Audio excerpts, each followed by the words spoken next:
this is Entendre, and today I'm going to show you how I export stems from a finished track for live performance.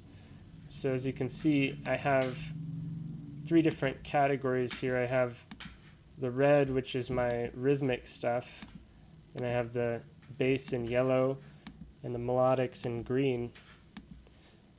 And what I do is I'll just select all these tracks and group them by pressing Command G, Control G on the PC. And this one's going to be rhythmic. And I'm going to select my bass and group that. It's going to be bass. I'm going to select the melodic, rename that. So there we go, we have three groups. Now I'm going to see what sends I'm using. So I have some sends being used in the melodic category in this case, send B. So I'm just going to create one audio track in the melodic category, and get audio from send B, because I want that to be included in the group. I'm going to do in, and I'm going to do post effects, because I want it to capture the effects on that send. And then I'm going to go ahead and mute that. And so now audio should be coming in from that send and be included in that group. So now I'm going to select the three groups that I want, like so. I'm going to go to File, Export Audio, and you choose Selected Tracks Only. So I'm just going to get those three groups because that's what I selected. And I'm going to do wave format, 24-bit, and I'm going to do the Power R3 dithering and do export. Now I'm just going to create a new folder for it.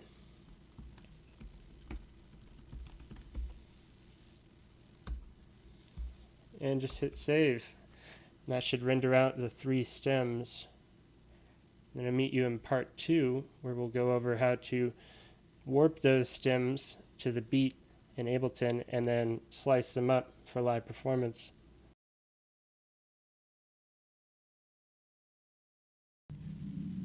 Hello, this is Entendre and part 2 of how I work with stems for live performance. So now I'm going to warp the stems and chop them up. So basically in the last part we exported these three, rhythmic, bass, and melodic. Now I'm going to import them here.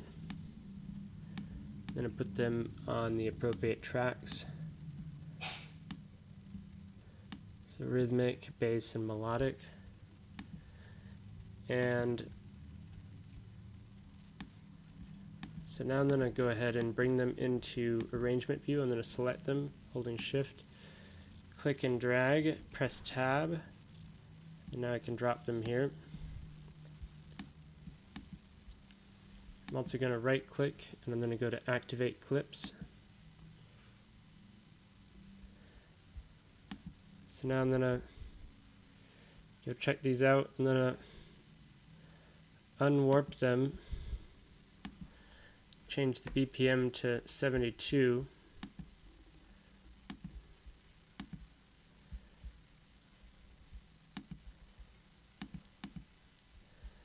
Okay. So now that they're unwarped, I'm going to warp them again.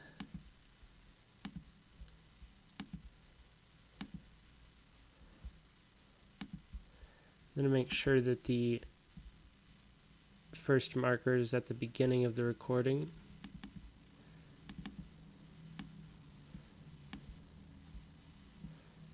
So now we see that it lines up correctly.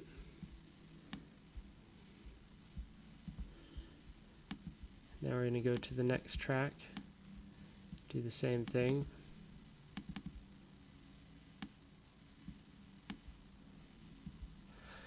I just happened to know that the BPM was 72. You could also right click on the first marker and do warp from here straight, it gave me 72.01. Then I could just go in and correct that to 72. And that's how you could get the tempo if you don't know it, but I just happen to know it was 72. So we're going to go into the third one and line that one up.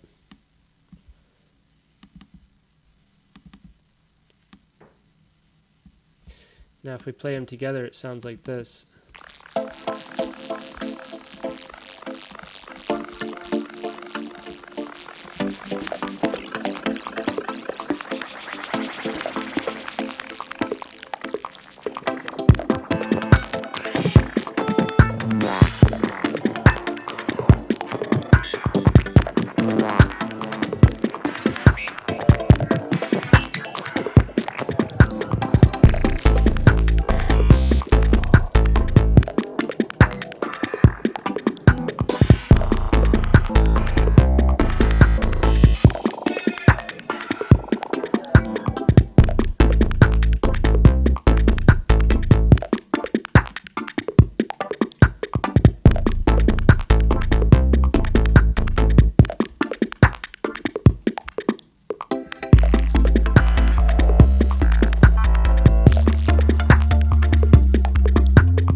So that gives you a little taste of what it sounds like. So now I'm going to chop this up into the 5 major sections. So usually I'll have like a intro section. I press Command E to chop that. Then I can select my next section here, press Command E. Just click and drag across all the tracks so I can have a breakdown section, Command E, and then we'll have one more section, outro, Command E. So now I'm going to delete these extra markers so I can see what's going on better.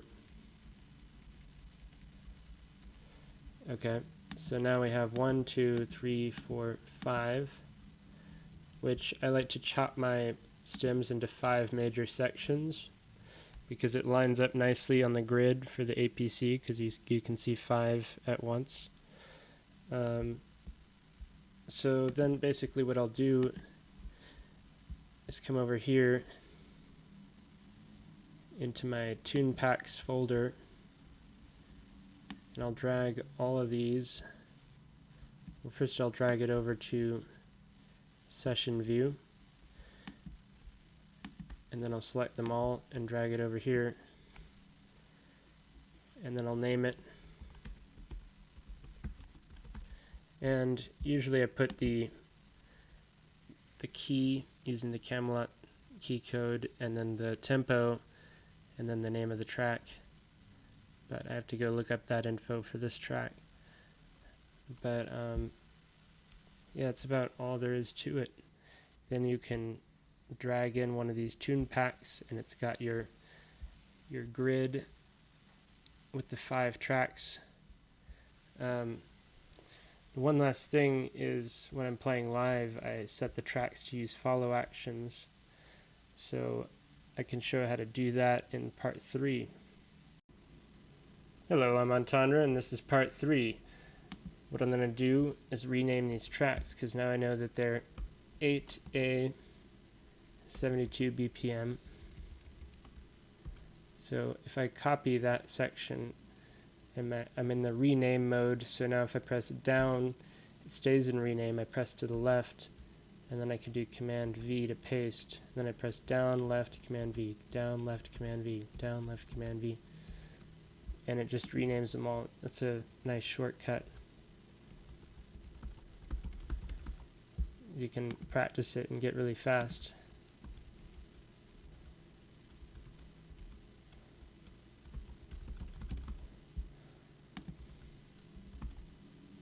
So now that they're all renamed, we're going to go add some follow actions.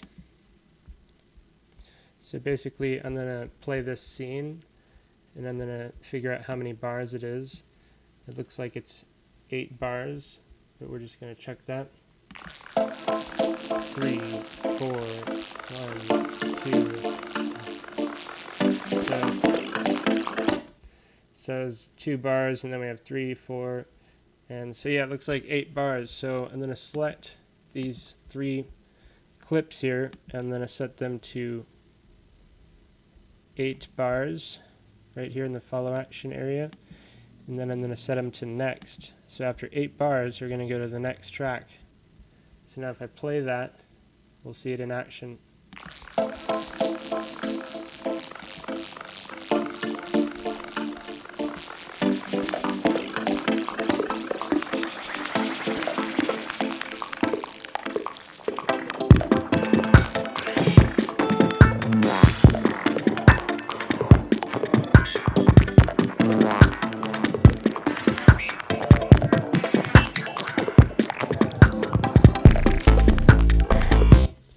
Perfect. So it started at the right time. So now we can see that this next section is 3 times that length. So if we do 8 times 3, we get 24. So that's the number we're going to put for the next follow action. It's 24, and then we go to the next.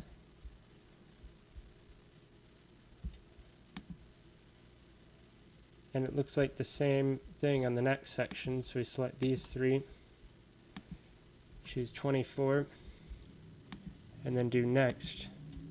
And if you want, you can speed the tempo way up, just so you can see if the follow actions fire off at the right time. So you can make it super fast just to check it if it goes for the right number of bars before it fires off to the next sequence. So that would sound like this.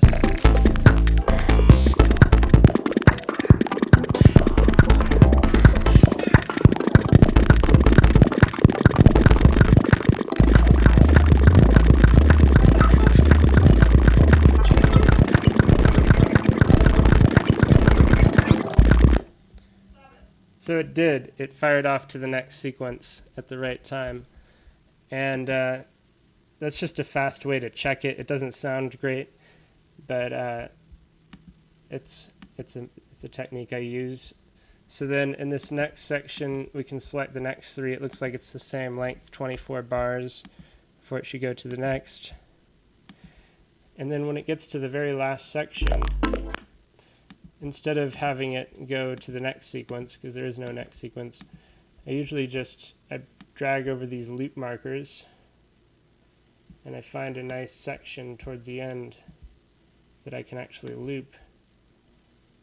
It's important to move the loop markers first and then loop the section, because if you just turn on loop, it will actually screw up where the start point is and move it to where the loop point starts. So you want to move the loop points first and then turn on loop, and now it's just going to loop that section for the rhythmic track. We can do the next thing same thing in the bass section, so we're just going to move the loop markers over, find a nice area to loop, and turn the loop on. And same thing for the melodic group. So we just move this over and loop the last section. And so now it will never end until we intentionally go to the next track. It'll just continue playing this little loop right here.